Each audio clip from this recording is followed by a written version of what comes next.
Iyon na nga at may request si Mrs. Chicken menudo daw. Ibigay ang hilig para walang ligalig. Nanghuli na agad ako ng manok doon sa grocery store. Yun palang maligalig ang bata. Bali yan nga isang buong manok, akin lang pinagpira-pirasaw. Pero aray hindi ko ilalahat at masyadong marami. Kalahati lang at dalawa lang naman kami kakain. At ang kalahati ay ipaplastik ko na at sa isang araw na ulit tayo magmamanok. Yung aking ginahit na manok, inilagay ko lang sa strainer. At akin lang rin paliliguan. At pagkapaligaw, ay hahayaan ko muna tumulo dinay ng kaunting oras. Bago natin ilalagay din sa mangkok at atin titimplahan ng kaunting tuyo. At kaunting din rin kalamansi, atin muna nga alugayin para mas malasa. At gamit ang malinis na kamay, inyo lang lalamasin para mahalaw. Bago sa ating itatabi muna. Ang sunod natin gagawin ay kukumpletuhin ng mga rekado. Ari kung ano na lang nasa frigider. At kapag kayo masaya nasa inyong rekado, ay uumpisahan na natin na rin balatan at gayatain. Inuna ko na rin si carrots, gawa ng rin matigas eh. At ang sunod naman ay aring si patatas. Isang malaking piraso lang ang ginamit ko din eh. Binalatan ko at ginahit ko lang ng pagarnay. May bell pepper din nga aray. Ari na nag-iisa kong bell pepper sa rep. Kahit hindi berde ang inyong gamitin, at kahit anong kulay pwede. Basta wag lang polka dots. Sa atin naman panggisa ay hihiwaan ko lang aray ng isang pirasong kamatis. Mayroon din na rin sibuyas. Iyang kapirasong iyan at isang buong shallots. At syempre hindi pwedeng mawawala ang partner ng sibuyas, ang bawang. Nagpitpit lang ako ng 6 na piraso. Pero kung inyong dadamihan, mas maigay. At ang huli natin gagayatin ay aring hotdog. Pwede din kahit anong hotdog o kaya sausage. Kahit pa yan ay hotdog may tome. At yun, nakumpleto na nga natin ang ating mga kakailanganin para sa putahing aray.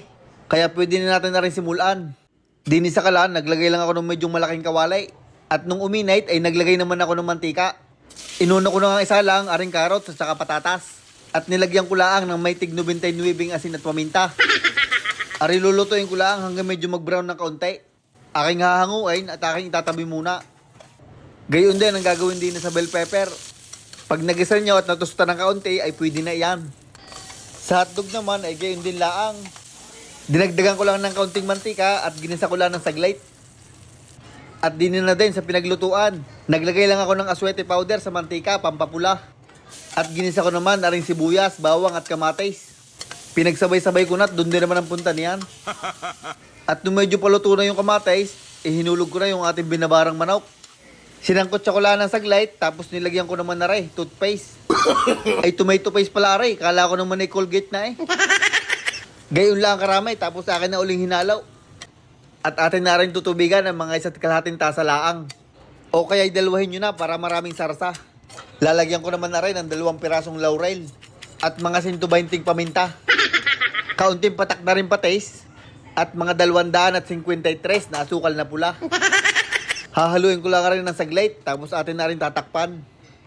At pagkalipas ng mga 15 minutos na nabulak, naglagay naman ako ng kaunting rinaw at wala pala akong atay ng baboy din eh. Bagos, inihulog ko na rin yung ating piniritong patatas, carrots, at saka bell pepper, at saka yung hotdog na rin. Hinalo ko lang ng saglait at tinakpan ko na ulay. At pagkalipas naman ng mga 6 hanggang 8 minuto ay binuksan ko na ulay. Chinek ko lang kung malambot na yung carrots at saka patatas.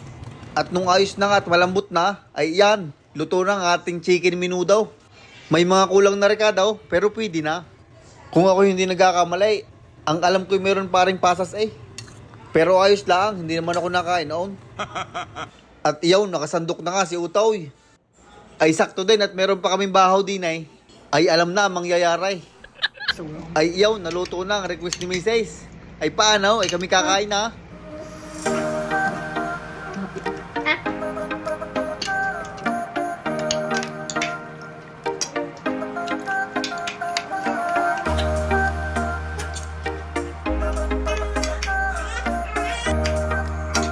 Iyon ay napaka-solid.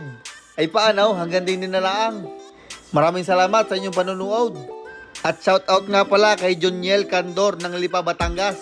Kay Manuel Ronding Jr. ng Taal, Batangas. Kay Jason Apilado. At kay Edward Mark Mejia ng Pangasinan. Maraming salamat mga idol.